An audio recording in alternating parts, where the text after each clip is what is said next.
Shabbat Shalom. 1 Coríntios, capítulo 6. Se algum de vocês tem queixa contra outro irmão, como ousa apresentar a causa para ser julgada pelos ímpios, em vez de levá-la aos santos?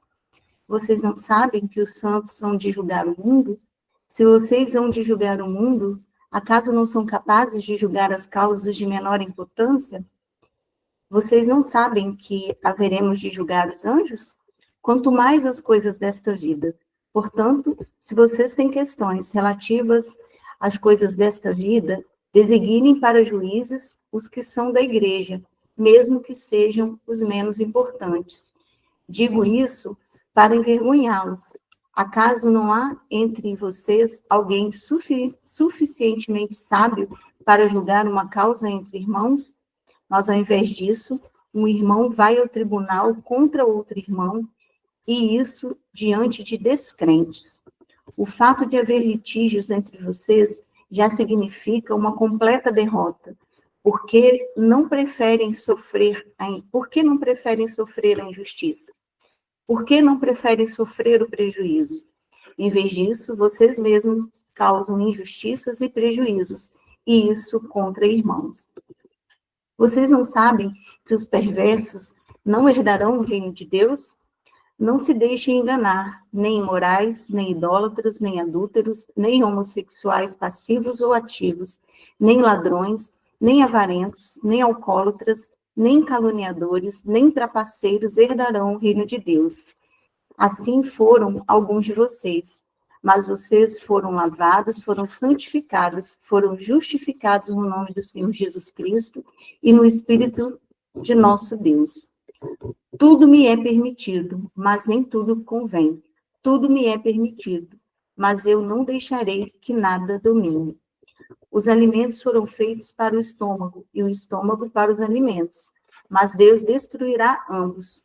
O corpo, porém, não é para a imoralidade, mas para o Senhor, e o Senhor para o corpo. Por seu poder, Deus ressuscitou o Senhor e também nos ressuscitará. Vocês não sabem que os seus corpos são membros de Cristo?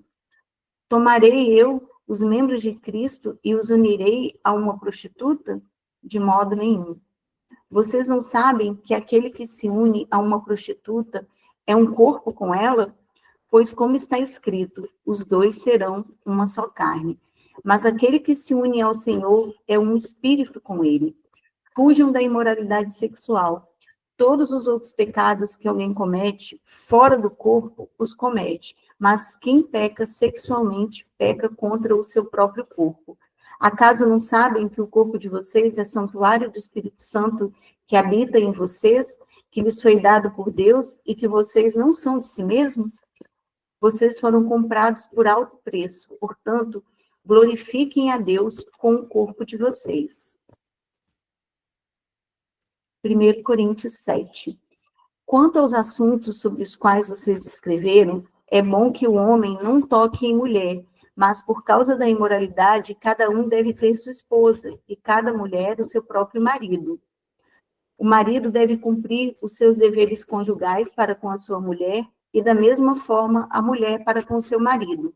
A mulher não tem autoridade sobre o seu próprio corpo, mas sim o marido. Da mesma forma, o marido não tem autoridade sobre o seu próprio corpo, mas sim a mulher. Não se recusem um ao outro, exceto por mútuo consentimento e durante certo tempo, para se dedicarem à oração. Depois, unam-se de novo, para que Satanás não os tente por não terem domínio próprio. Digo isso como concessão e não como mandamento. Gostaria que todos os homens fossem como eu, mas cada um tem o seu próprio dom da parte de Deus, um de um modo, outro de outro. Digo, porém, aos solteiros e às viúvas, é bom que permaneçam como eu. Mas, se não conseguem controlar-se, devem casar-se, pois é melhor casar-se do que ficar ardendo de desejo. Aos casados dou este mandamento, não eu, mas o Senhor, que a esposa não se separe do seu marido, mas se o fizer, que permaneça sem se casar, ou então reconcilie-se com seu marido, e o marido não se divorcie da sua mulher. Aos outros eu mesmo digo isto, e não o Senhor. Se um irmão tem mulher descrente e ela se dispõe a viver com ele, não se divorcie dela. E se uma mulher tem marido descrente e ele se dispõe a viver com ela, não se divorcie dele. Pois o marido descrente é santificado por meio da mulher, e a mulher descrente é santificada por meio do marido. Se assim não fosse, seus filhos seriam impuros, mas agora são santos. Todavia, se o descrente separasse, que se separe. Em tais casos, o irmão ou a irmã não fica debaixo de servidão. Deus nos chamou para vivermos em paz. Você, mulher, como sabe se salvará seu marido? Ou você, marido, como sabe se salvará sua mulher? Entretanto, cada um continue vivendo na condição que o Senhor lhe designou e de acordo com o chamado de Deus. Esta é a minha ordem para todas as igrejas. Foi alguém chamado sendo já circunciso? Não desfaça sua circuncisão. Foi alguém chamado sendo incircunciso? Não se circuncide. A circuncisão não significa nada, e a circuncisão também nada é. O que importa é obedecer os mandamentos de Deus. Cada um deve permanecer na condição em que foi chamado por Deus. Foi você chamado sendo escravo? Não se incomode com isso, mas se você puder conseguir a liberdade, consiga. Pois aquele que, sendo escravo, foi chamado pelo Senhor, é liberto e pertence ao Senhor, semelhante àquele que era livre quando foi chamado, é escravo de Cristo. Vocês foram comprados por alto preço, não se tornem escravos de homens. Irmãos, cada um deve permanecer diante de Deus na condição em que foi chamado. Quantas pessoas virgens, não tendo o mandamento do Senhor, mas dou o meu parecer como alguém que, pela misericórdia de Deus, é digno de confiança. Por causa dos problemas atuais, penso que é melhor o homem permanecer como está. Você está casado? Não procure separar-se. Está solteiro? Não procure esposa. Mas se vier casar-se, não comete pecado. E se uma virgem se casar, também não comete pecado. Mas aqueles que se casarem enfrentarão muitas dificuldades na vida, e eu gostaria de poupá-los disso. O que quero dizer é que o tempo é pouco. De agora em diante, aqueles que têm esposa vivam como se não tivessem, e aqueles que choram como se não chorassem, e os que estão felizes como se não estivessem, e os que compram algo como se nada possuíssem, os que usam as coisas do mundo como se não as usassem, porque a forma presente deste mundo está passando. Gostaria de vê-los livres de preocupações. O homem que não é casado preocupa-se com as coisas do Senhor, em como agradar ao Senhor. Mas o homem casado preocupa-se com as coisas deste mundo, em como agradar a sua mulher, e está dividido. Tanto a mulher não casada como a virgem preocupa-se com as coisas do Senhor, para serem santos no corpo e no espírito. Mas a casada preocupa-se com coisas deste mundo, em como agradar o seu marido. Estou dizendo isso para o próprio bem de vocês, não para lhes impor restrições, mas para que vocês possam viver de maneira correta, em plena consagração ao Senhor. Se alguém acha que não está tratando sua filha como é devido e que ela está numa idade madura, pelo que ele se sente obrigado a casá-la, faça como achar melhor. Com isso não peca, deve permitir que se case. Contudo, o que se mantém firme no seu propósito e não é dominado por seus impulsos, mas domina sua própria vontade, e resolveu manter solteira sua filha, este também faz bem. De modo que aqueles que dá sua filha em casamento faz bem, mas o que não a dá em casamento faz melhor. A mulher está ligada ao seu marido enquanto ele viver, mas se o seu marido morrer, ela estará livre para se casar com quem quiser, contanto que ele pertença ao Senhor. Em meu parecer, ela será mais feliz se permanecer como está. E penso que também tem o Espírito de Deus. 1 Coríntios, capítulo 8. Com respeito aos alimentos sacrificados aos ídolos, sabemos que todos temos conhecimento. O conhecimento traz orgulho, mas o amor edifica. Quem pensa conhecer alguma coisa, ainda não conhece como deveria, mas quem ama a Deus, este é conhecido por Deus. Portanto, em relação ao alimento sacrificado aos ídolos, sabemos que o ídolo não significa nada no mundo e que só existe um Deus. Pois mesmo que haja os chamados deuses, quer no céu, quer na terra, como de fato há muitos deuses e muitos senhores, para nós, porém, há um único Deus, o Pai, de quem vêm todas as coisas e para quem vivemos, e um só Senhor, Jesus Cristo, por meio de quem vieram todas as coisas e por meio de quem vivemos. Contudo, nem todos têm esse conhecimento. Alguns, ainda habituados com os ídolos, comem esse alimento como se fosse um sacrifício idólatra. E como a consciência deles é fraca, esta fica contaminada. A comida, porém, não nos torna aceitáveis diante de Deus. Não seremos piores se não comermos e nem melhores se comermos. Contudo, tenham cuidado para que o exercício da liberdade de vocês não se torne uma pedra de tropeço para os fracos. Pois, se alguém que tem a consciência fraca vir você, que tem este conhecimento, comer num templo de ídolos, não será induzido a comer do que foi sacrificado a ídolos? Assim, esse irmão fraco, por quem Cristo morreu, é destruído por causa do conhecimento que você tem. Quando você peca contra seus irmãos dessa maneira, ferindo a consciência fraca deles, peca contra Cristo.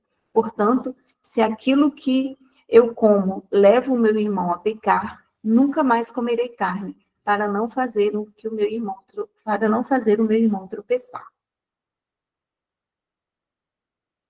Salmos 98.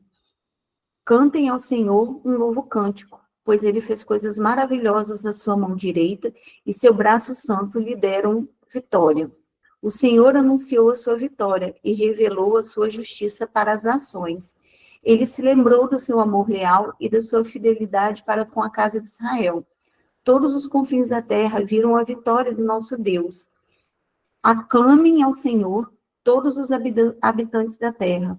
Louvem-no com cânticos de alegria e ao som de música. Ofereçam música ao Senhor com harpa e ao som de canções, com cornetas e ao som da trombeta. Exultem diante do Senhor, o Rei.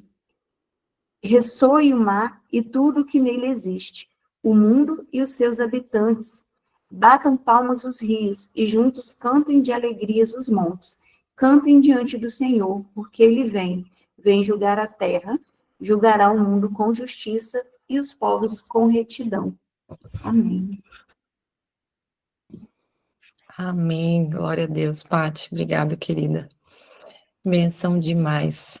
Gente, as cartas de Paulo são maravilhosas, né? Tem muitas chaves aí, queridos. Tem uma lida depois, ouçam novamente, né? O Senhor, ele vai falar com você, vai ministrar seu coração em muitos aspectos, né? Se a gente tivesse mais tempo aqui, a gente até abordaria juntos, mas o Senhor também quer falar muito ao teu coração, de forma específica. Então, eu vou abordar aqui o capítulo 6, versículo 19 e 20. Deixa eu abrir aqui na NVI.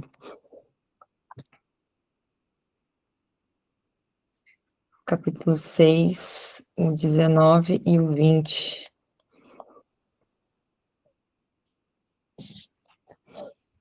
Diz assim, no 19. Acaso não sabem que o corpo de vocês é um santuário do Espírito Santo que habita em vocês e que lhes foi dado por Deus e que vocês não são de si mesmos? Vocês foram comprados por um alto preço, portanto, glorifiquem a Deus com o corpo de vocês. Olha que poderoso esse versículo. Primeiro que você precisa entender uma coisa. Você é um ser que, em essência, você é espírito, certo? A sua essência é espírito. Nós somos corpo, alma e espírito. Isso está onde? Está em 1 Tessalonicenses. 1 Tessalonicenses vai dizer, e tem outros versículos também que falam que nós somos corpo, alma e espírito. Então, a sua essência é espírito. A palavra diz que Deus é o Pai do Espírito. Ele é o Pai dos Espíritos. A essência de Deus é espírito. Ele é espírito. Ele colocou a essência dele em nós. Então, você é um ser, na sua essência, você é um ser espiritual.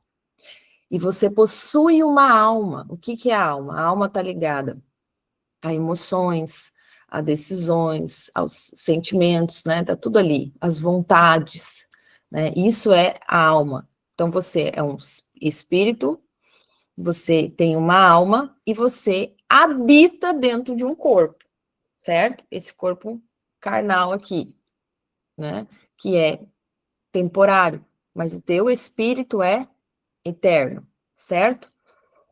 Então a gente tem uma constituição aqui de corpo, alma e espírito. E aí, a gente vai ver aqui esse texto. Paulo, ele está falando aqui num contexto onde você pode observar aqui num contexto histórico-cultural, né? No cenário da igreja de Corinto, ele está falando aqui para a igreja de Corinto. E o que era Corinto? Corinto é uma cidade, certo? Quando fala igreja de Corinto, a igreja, né, que estava ali numa cidade que se chamava Corinto, que era uma cidade portuária, né? Ela é uma cidade ali cosmopolita, né? Era uma cidade ali que ela tinha um porto, então tinha várias pessoas. Ontem o apóstolo falou ali um pouco sobre esse contexto aqui de Corinto, né? E essa cidade, ela era conhecida também por uma imoralidade sexual desenfreada. Corinto tinha um templo para Afrodite. Já ouviram falar, né? Na deusa grega Afrodite. E esse templo para Afrodite empregava cerca de 1.000 prostitutas cultuais. Pensa na profanação. O templo ali era um templo que tinha 1.000 prostitutas nos cultos, nos rituais que eles faziam. Tinha toda essa imoralidade, né, essa imundícia. Então, era 1.000 prostitutas ali dentro daquele templo. E Saulo aqui, Paulo, ele está o quê? Ele está descrevendo, né, para uma comunidade messiânica, uma comunidade ali que cria em Yeshua, né, que essa comunidade estava ali imersa naquela cultura pagã ali. Entende? E a sexualidade era vista ali como meramente física. Era como se não tivesse implicações espirituais nenhuma. Entende? Eles queriam separar o corpo do espírito, como se aquilo que você fizesse com o seu corpo, aquilo ali não fosse te afetar de forma espiritual. Então, é como se eles quisessem separar, entendeu? Entende? Não, ó, o que a gente faz no físico aqui não vai afetar no espiritual. Então, alguns ali, corintos, né, da igreja de Corintos ali, eles justificavam, né, a imoralidade sexual com aquele slogan, né? Tipo, pegava o versículo ali e falava assim, não, todas as coisas me são lícitas. E eles separavam de forma totalmente equivocada, errada, separavam o físico do espiritual, né? Então, aí Paulo vai dizer assim para eles, ó, acaso vocês não sabem? E ele usa essa expressão aqui 10 vezes. Acaso vocês não sabem? Em 1 Coríntios, vocês vão ver Paulo usar essa expressão aqui 10 vezes. Acaso vocês não sabem? Porque é um chamado ao conhecimento que eles já possuíam, mas eles não aplicavam. Eles já tinham o conhecimento, mas não aplicavam.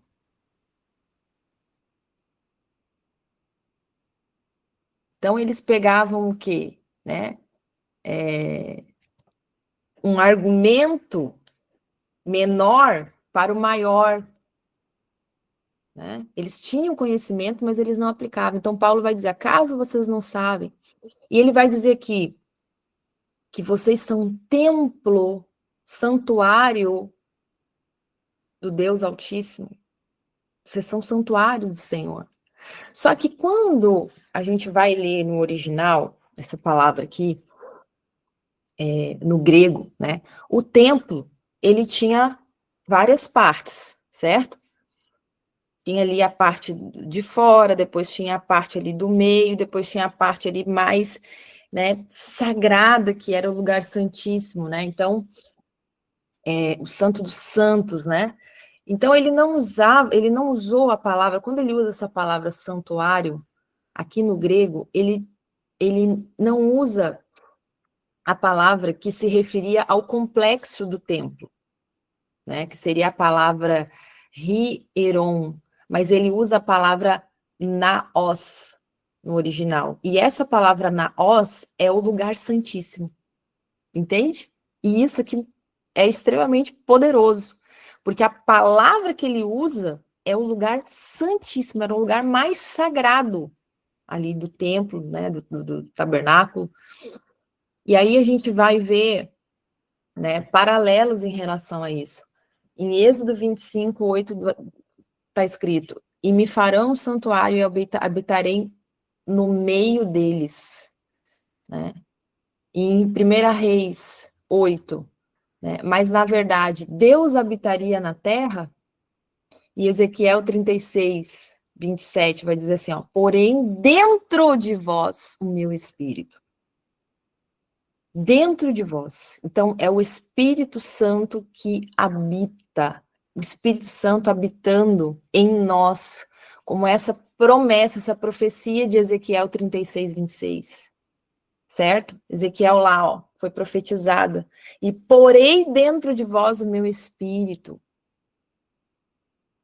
Entende? E sobre o coração, né? E sobre um novo coração e um novo Espírito.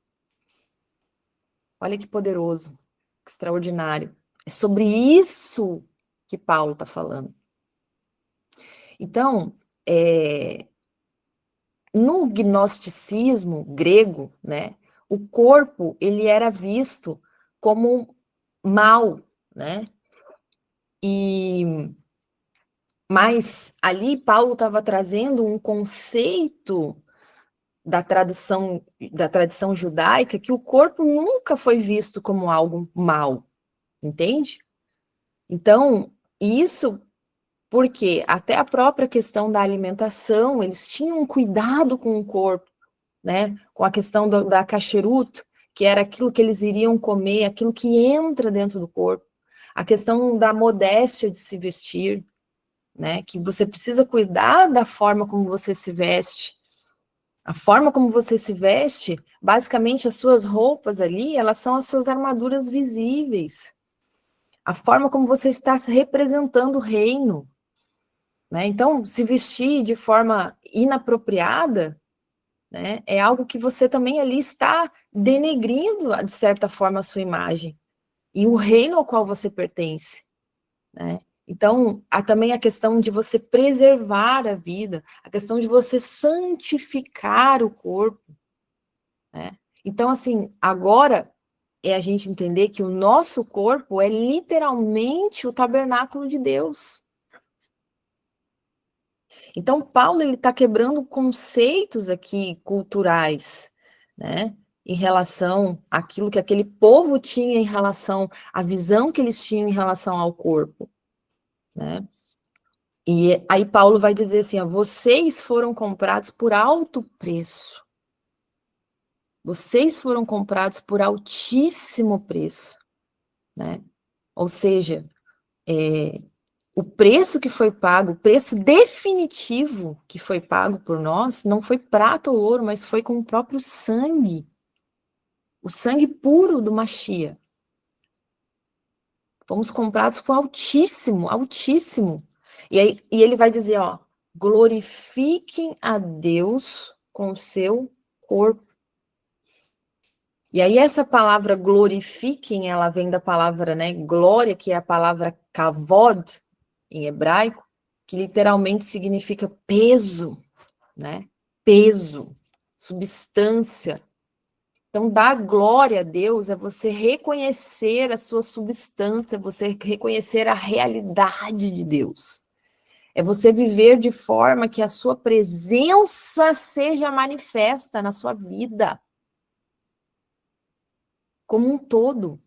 E o seu corpo faz parte disso.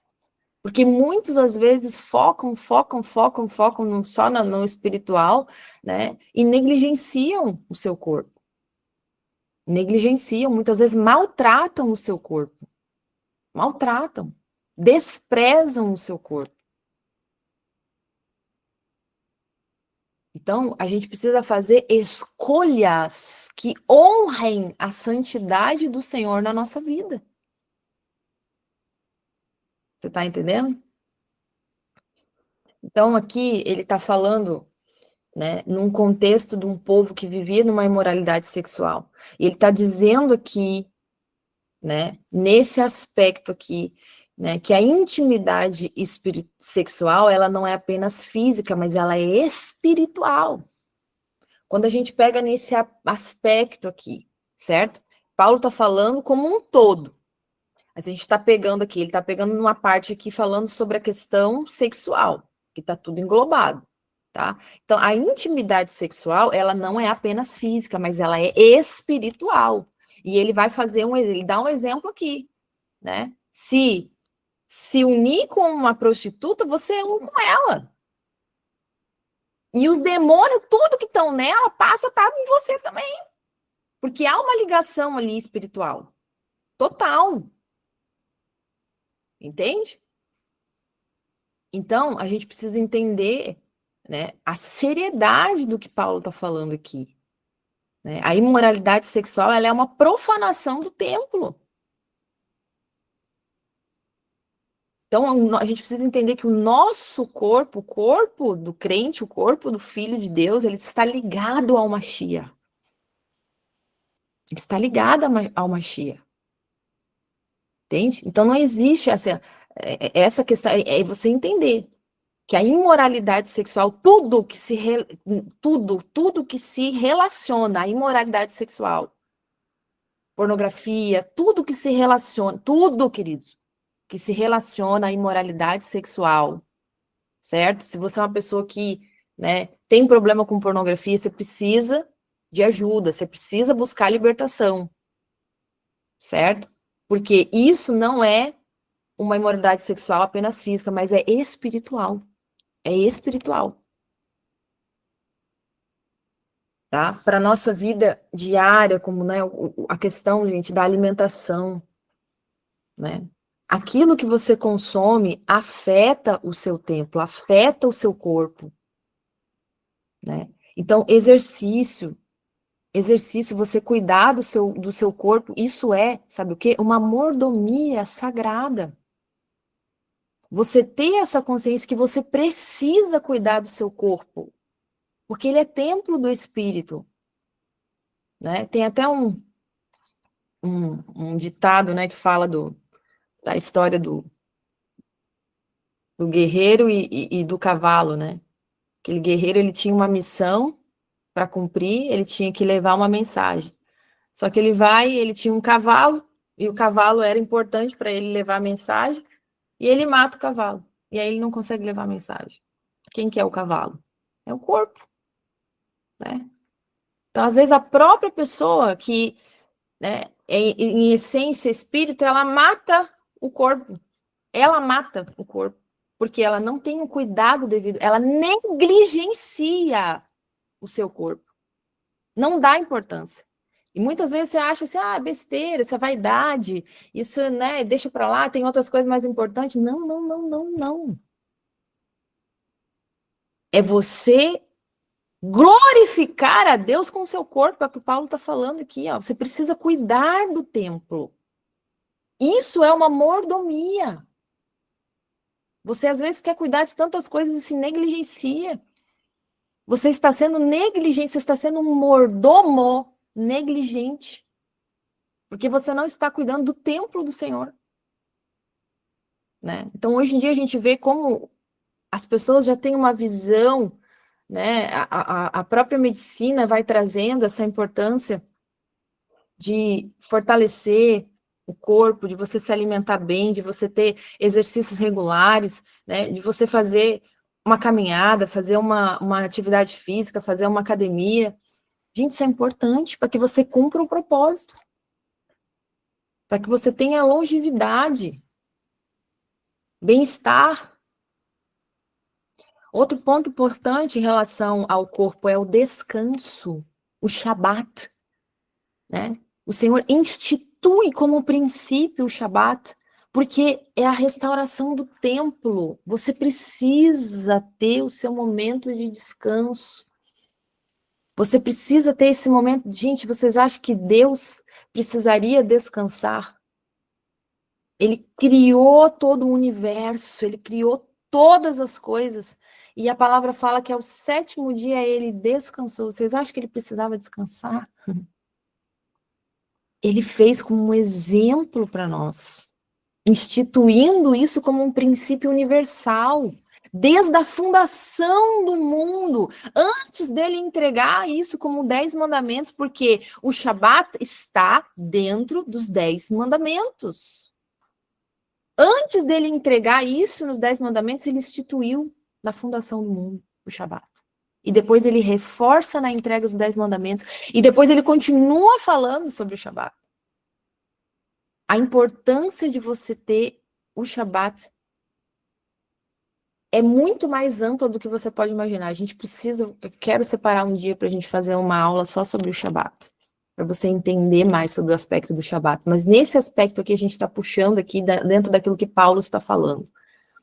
Você entender que você precisa do Shabat. Você precisa cumprir o Shabat, você precisa ter a restauração, você tem que parar, você tem que dar um pause na sua correria, no dia a dia, aquela, né, é tanta coisa que tem que parar, tem que descansar, tem que restaurar. Não maltrate o seu corpo. Até nos próprios relacionamentos que você tem. Você precisa buscar interações de relacionamento com pessoas que vão honrar, né, a nossa identidade santa no Senhor. Porque tem tipos de relacionamento, queridos, que vão maltratar o seu corpo. Então você precisa buscar relacionamentos que vão honrar a sua identidade no Senhor.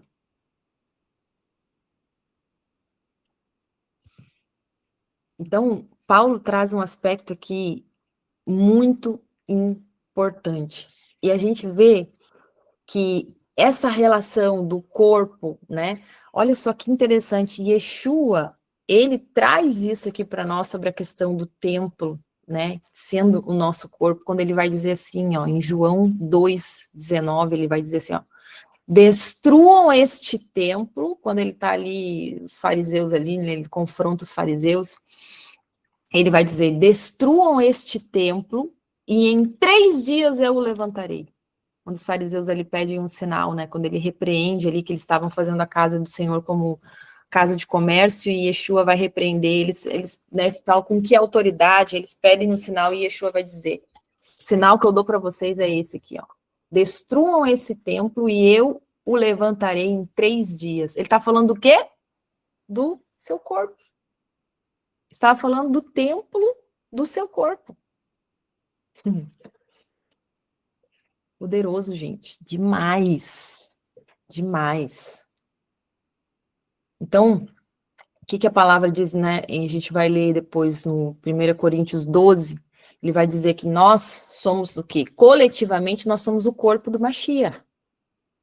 Certo? A igreja é o corpo do Mashiach. E individualmente, nós somos o templo dele.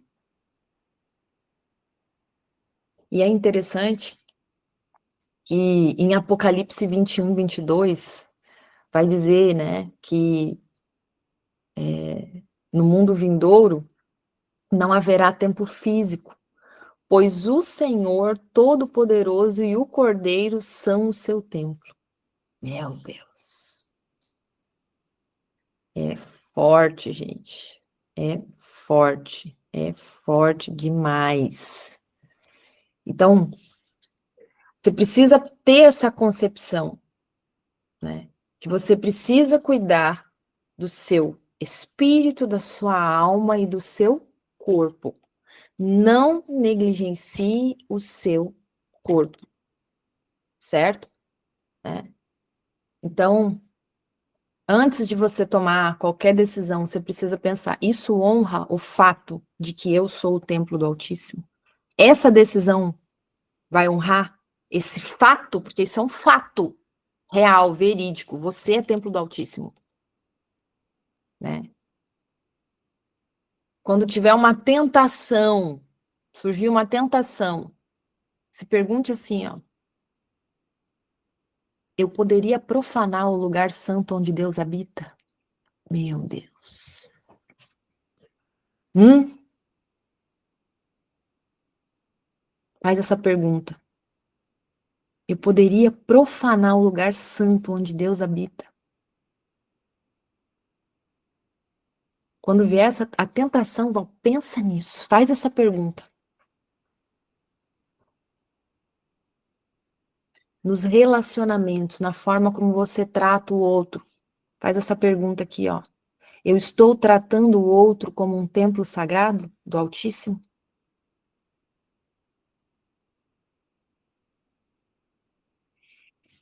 Então, querido, se você é uma pessoa que já maltratou o seu templo, já negligenciou, já profanou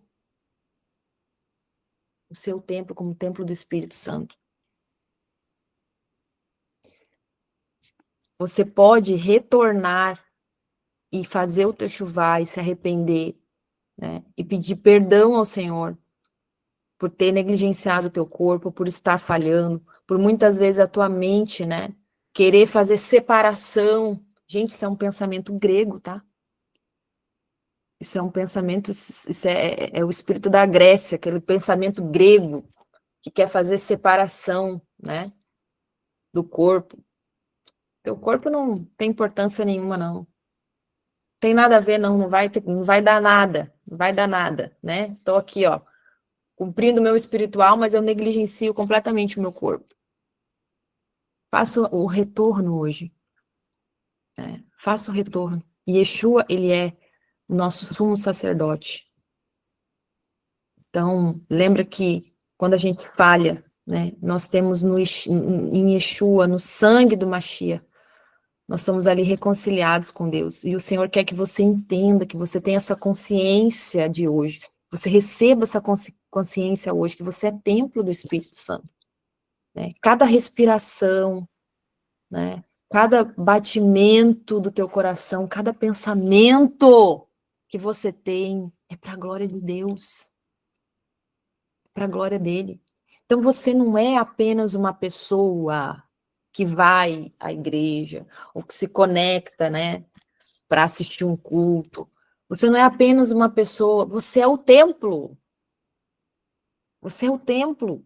A gente precisa congregar? Sim, precisamos congregar. É bíblico congregar. É bíblico.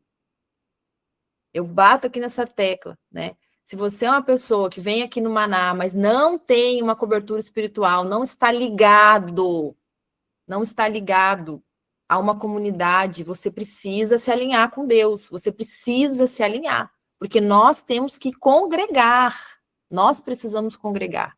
Precisamos ter uma comunidade onde nós servimos, onde nós temos direção, onde nós somos discipulados. Isso é princípio básico, queridos. Certo? Então, porque muitas pessoas às vezes pegam isso, eu sou o templo, né? Eu sou a igreja, não preciso ir na igreja. Você está completamente fora, e esse pensamento é demoníaco. Esse pensamento aí é do inferno. É para te roubar, é para te deixar cego, é para que você caminhe sem direção, e isso é perigoso. Certo? Então a gente precisa ter um entendimento que completo. Nós sim somos o templo. Precisamos congregar? Precisamos, mas também nós somos o templo do Espírito. Você é o templo do Espírito. Certo? O lugar onde o Espírito Santo de Deus habita. Então, quando Yeshua HaMashiach derramou o seu sangue, ele não apenas perdoou os seus pecados, mas ele comprou você para ser a morada permanente do Altíssimo. É isso que Paulo fala, vocês foram comprados com altíssimo sangue, e o sangue dele é a cédula do reino do Espírito, que te comprou, que tomou você, te comprou de uma escravidão. Antes você era escravo, mas o sangue dele te comprou para que você seja morada permanente do Altíssimo. Então, isso significa que cada escolha que você faz, desde aquilo que você vai comer, desde aquilo que você vai comer, até com quem você se relaciona, acontece no lugar santíssimo. Você carrega a presença de Deus aonde quer que você vá. É forte, não é, queridos? Então, isso, além de ser uma responsabilidade, é um privilégio inimaginável. Você ser o templo do Senhor, ambulante, do Criador do universo, queridos. Você é o templo do Criador do universo. Ele deseja habitar em você. Então, viva como quem realmente você é. Santo, separado para a glória dele. Como um rei sacerdote constituído sobre a terra. Aleluia, grande é o Senhor. Muito digno de louvor, o nosso Deus, a grandeza dele é insondável. Aleluia. Aleluia. Que o Senhor te abençoe nesse Shabat.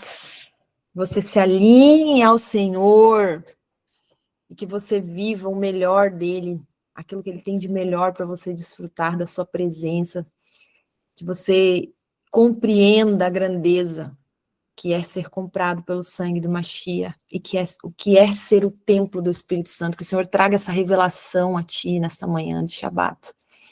Amém? Para que ele manifeste a sua glória completa através da sua vida.